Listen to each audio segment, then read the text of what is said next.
తిరుమలలో రద్దీ మరింత పెరిగింది. శిలాతోరణం వద్ద క్యూ లైన్లో భక్తులు వేచి ఉన్నారు. సర్వదర్శనానికి 18 గంటల సమయం పడుతోంది.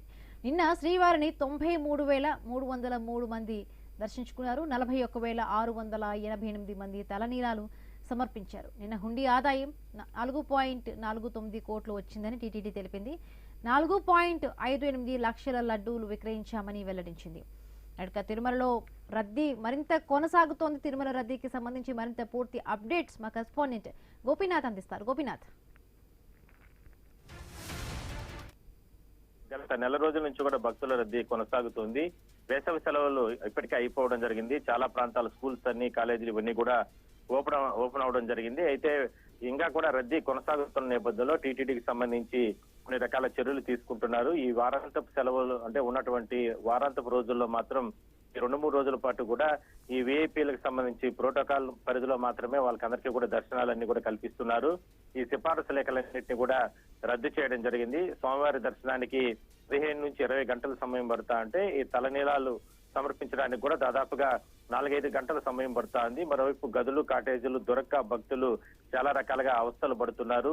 వైకుంఠం లోపల మొత్తం 31 కంపార్ట్మెంట్లు కూడా నిండిపోయి దాదాపుగా 2-3 కిలోమీటర్ల వరకు కూడా క్యూ లైన్ లో భక్తులు వేచి ఉంటున్నారు.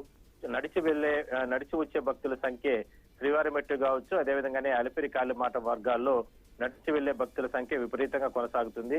గతంలో 20 నుంచి 30 వేల మంది భక్తులు నడిచి వెళ్తే ఇవాళ నిన్న ప్రతిరోజు ఈ 2 రోజుల పాటు దాదాపుగా 1,00,000 మంది వరకు కూడా నడుచుకుంటూ వెళ్లే భక్తుల సంఖ్య విపరీతంగా పెరిగిందని చెప్పి కూడా టీటీడీ అధికారులు చెప్తున్నారు. మరోవైపు సరాసరిన ప్రతిరోజు కూడా దాదాపుగా తిరుమలకి 7 నుంచి 8 వేల వాహనాలు ఇతర ప్రాంతాలు 2 తెలుగు రాష్ట్రాల నుంచి కూడా చాలా ప్రాంతాల నుంచి కూడా వాహనాలతో తిరుమలకి తరలి వస్తున్నారు. అందువల్లనే ఇంత పెద్ద ఎత్తున భక్తుల రద్దీ కొనసాగుతుందని చెప్పి కూడా టీటీడీ అంచనా వేయడం జరిగింది. ప్రతిరోజు స్వామివారి దర్శనానికి 15 నుంచి 20 గంటల సమయం పడతా అంటే ఆలయం లోపల మహాలఘు దర్శనంలో భక్తులకు అందరికీ కూడా దర్శనం కల్పిస్తున్నారు.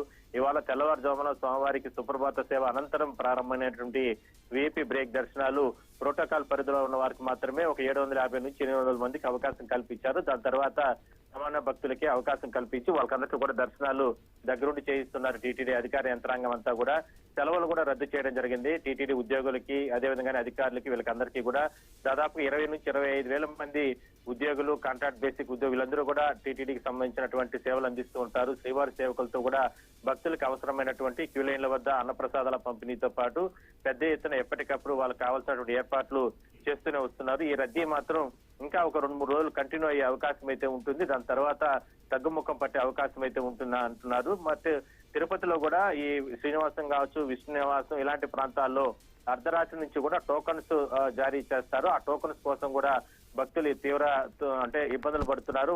కొంతమందికి దొరుకుతున్నాయి, కొంతమంది దొరకలేదని కూడా టీటీడీ అధికారులని అంటే అందరికీ అవకాశం కల్పించాలంటూ కూడా విజ్ఞప్తి చేయడం జరిగింది. సో మొత్తం మీద మాత్రం భక్తుల రద్దీ మాత్రం ఇంకా ఒక వారం రోజులు కొనసాగుతుంది. దాని తర్వాత తగ్గే అవకాశం అయితే ఉంటుంది. ఈ రద్దీ విపరీతంగా కొనసాగుతుంది కాబట్టి టీటీడీ అధికారులకి, అదేవిధంగానే సిబ్బందికి, భద్రతా సిబ్బందికి, వీళ్ళకందరికీ కూడా భక్తులు సహకరించాలి.